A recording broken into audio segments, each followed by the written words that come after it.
Meghan may have catastrophically miscalculated return to Suits-level fame strategy.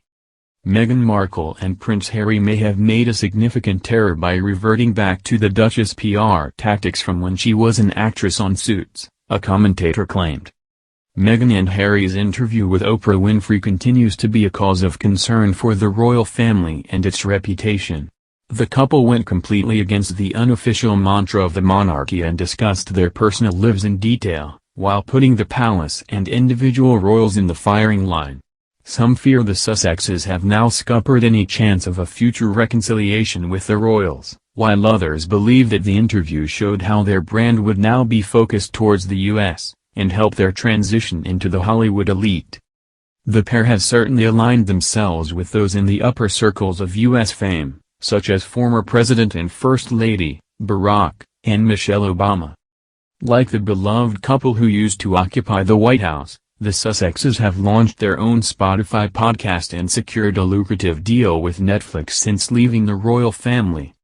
Meghan and Harry are said to be friends with the secretive A-lister couple of Amal and George Clooney, too, the human rights lawyer and the Hollywood actor who rarely divulge any details about their personal lives. This is a common theme among the most famous figures who seem to effortlessly straddle both humanitarian and entertainment spheres, including singer Beyoncé and her rapper husband Jay-Z. But if the Sussexes want to get in with this crowd, the Oprah interview may have been a mistake, according to commentator Barbara Ellen. She noted, they may have catastrophically miscalculated reverting to Meghan's Suits-level fame strategy. Meghan became an established actress in her own right after landing a main role in the popular U.S. series, Suits. She became a well-known figure in humanitarian circles, too, by writing about her own hobbies, family and career in her now-defunct lifestyle blog The Tig.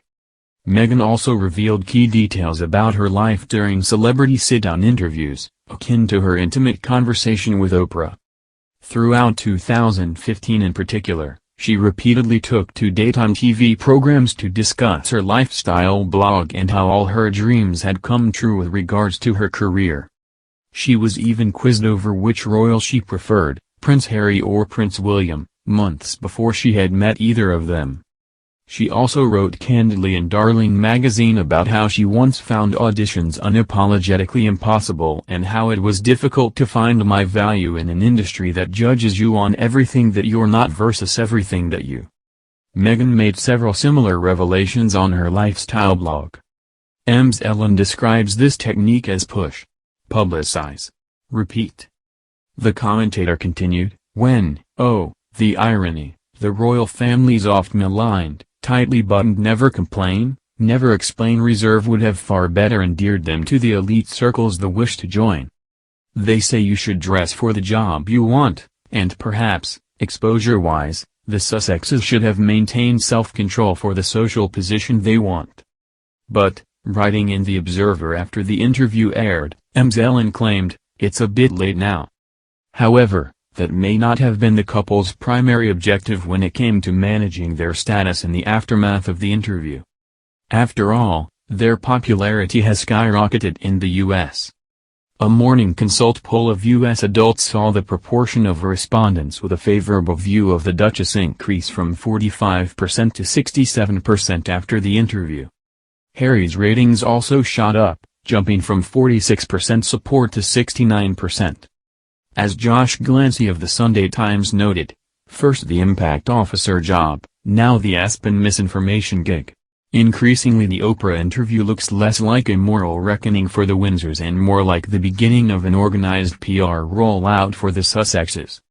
Over the last week, Harry has announced 2 new jobs, one as Chief Impact Officer at the Silicon Valley startup BetterUp, and a second as a commissioner with the Aspen Institute to tackle misinformation.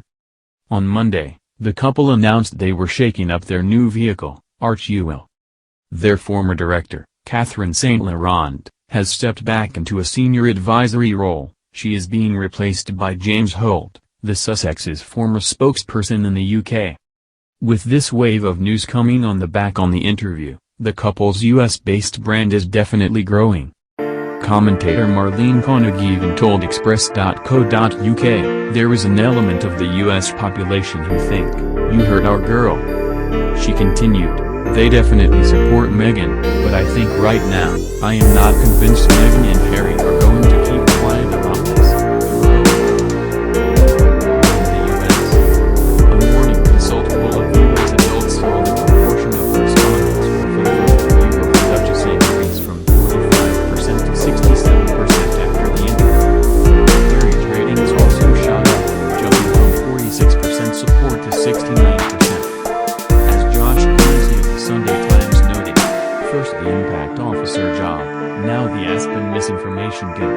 Increasingly the Oprah interview looks less like a moral reckoning for the Windsors and more like the beginning of an organized PR rollout for the Sussex couple. Over the last week, Harry has announced two new jobs. One is Chief Impact Officer at the Silicon Valley startup BetterUp, and the second is a commissioner with the Aspen Institute to tackle misinformation. On Monday, the couple announced that they're shaking up their new vehicle, R2. Their board director, St. Meghan, has stepped back into a senior advisory role. She is being replaced by James Rowe, the Sussex's former spokesperson in the UK. With this wave of news coming on the back on the interview, the couple's US-based brand is definitely growing. Commentator Marlene Koenig even told Express.co.uk, "There is an element of the US population who think, 'You hurt our girl.'" She continued, "They definitely support Meghan, but I think right now, I am not convinced Meghan and Harry are going to keep quiet about this." The royal fallout.